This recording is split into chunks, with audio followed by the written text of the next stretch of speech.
Has the most valuable player award already been decided? If you're going by Amazon's promo for the recent Bucks vs Spurs game, maybe it has. Wembanyama Titan, breaching Wall Rivers. Look who they got out here to defend the place. Miles Jaeger? I guess you can't blow a 3-1 with this personnel if you never make it.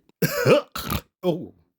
Good lord. Amazon knows their anime ball, and if you do too, you should maybe subscribe to this channel here. I talk about things like that. You know what I find refreshing? A player who actually wants to win an award, seeks individual glory, and makes a claim as to why they deserve it. Do you want to repeat the argument that we just had about why you feel like you should be MVP? I mean, there's many reasons. But as I said, I think right now it is still reasonable that there is a debate.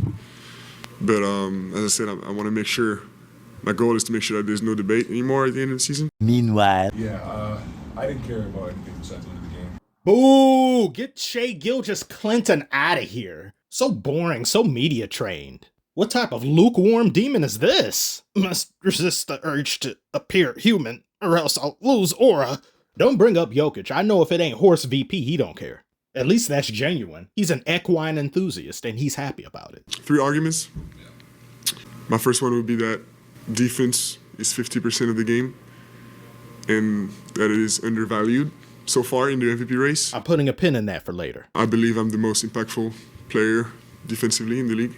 Second argument would be we almost swept OKC in the season, and we dominated them 3 times with their real team and 4 times with My third argument would be that offense impact is not just points. As of the making of this video, Wacky Waving Inflatable Arm Flailing 2-Man currently finds himself atop the MVP ladder. If he wins, he would be the youngest MVP in NBA history, surpassing Derrick Rose. We know the NBA loves making history. It don't matter to them how it gets accomplished or the legitimacy of it, so long as it's done. They love breaking their own records. And the idea that Wembanyama Wonderful could win not only Defensive Player of the Year, but also an MVP? The last time this was done, Giannis in 2019. But also a potential Finals MVP and ring? The last time a player won all 3 of those Infinity Stones being Hakeem Olajuwon? He'd still be 2 years too old to win youngest Finals MVP in NBA history. That still belongs to Magic. 42 points, 15 rebounds, that crackhead stats. Not to mention he missed a significant amount of time last season after being diagnosed with a blood clot in his shoulder, a very scary circumstance that he was able to make it back from. Unfortunately, he didn't get that Defensive Player of the Year everyone knows he rightfully deserved. Completely different story this season. Same as last year, he's in a race against himself. MVP award isn't just about ball, though it should be. It's also about who has the best story. Ugh! Knock that back to Greece. The stars and planets have aligned for Wembanyama. A WemVP is so tantalizing to the NBA, they can almost taste it. You're a fucking weirdo. I'm sorry, you're a fucking weirdo. I apologize to none of you. Therein lies the problem, though. As Luka is putting up historic numbers in his own right, yet he isn't even in the top 3 for MVP consideration, despite putting up better numbers than SGA put up last season, at least in respect to scoring primarily. You also have the Serbian Seraphim going absolutely ham these past 10 games. Do people even say ham anymore? I don't care, I'm saying it. They got Luka at 5% for possibly winning MVP. They ain't even thinking about him. I know this stupid ass betting market, whatever, but it's supposed to be indicative somewhat of what fans and just the growing sentiment of the current NBA is, or at least amongst the ilk who are tuning in. So taking SGA's numbers as well, because he's been playing great. This, to me, in my opinion, this was the closest MVP race I've seen in recent memory. In the NBA's case, they don't see it that way. I didn't think Wembanyama would gain so much ground so quick and close the gap, or else I would have talked about him in an MVP sense.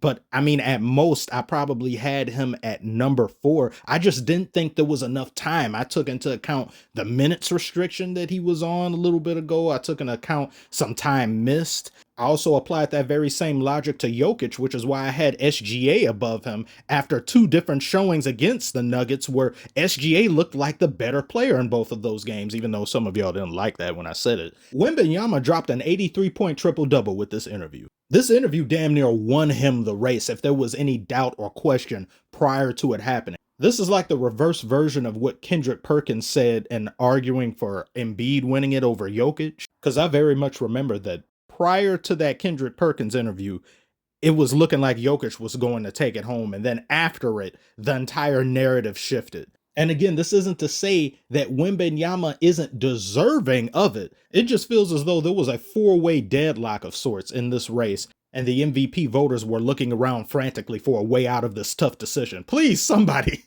make this easier on me. There's no debate anymore. That was easy. I've seen a lot of fans now complain about this shifting narrative, and now they're taking it out on Wembanyama. He is receiving vast amounts of hate across NBA Twitter and social media for something that really isn't his fault. What am I going to get angry at him for? For being honest with himself, saying something he wants, saying something he believes? I'm seeing some NBA YouTubers and all types of rhetoric going around like he hasn't even won anything and he's being put up on over. It's like SGA won something and y'all still hate him. Luka hasn't won anything either. Why hasn't the same been applied to him? Even though I think Luka's chances were by far the worst out of everyone, no matter what numbers he puts up, because he's playing alongside LeBron. And MVP voters just have this schism in their head that the more help you have, the less I give a damn about you winning. I'm never going to give it to you because you're alongside that player. Look at Kobe alongside Shaq. By NBA voters' logic, they hurt one another's chances in winning the award simply by existing alongside each other on the same team. I do believe the personnel that surrounds a player should be taken into account, but they see it as your help can't be too good now or they'll hold it mightily against you. But something else that should be taken into account is the thing that I put a pin in, being what Wembanyama said about defense. Defense is 50% of the game, and that is undervalued. His defense is otherworldly, off-world defense from planets unknown in the cosmos. It's like a grown man chasing their kid. Give me back that TV remote now! What does one do under these conditions? How does one defend themselves? An interdimensional pest on offense, and he plays thirstier defense than a politician seeking a second term. And he's been matching and/or surpassing the opposition's entire output defensively. One player doing this. Just look at him. Watch what he's doing on the bench. He a freak. When I play defense, I really get in there. And he's already among the greatest of all time defensively.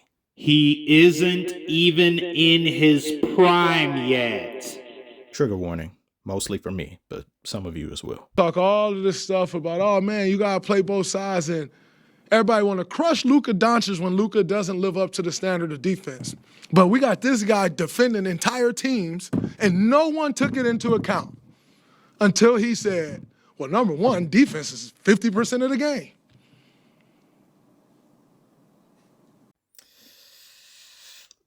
I agree with him.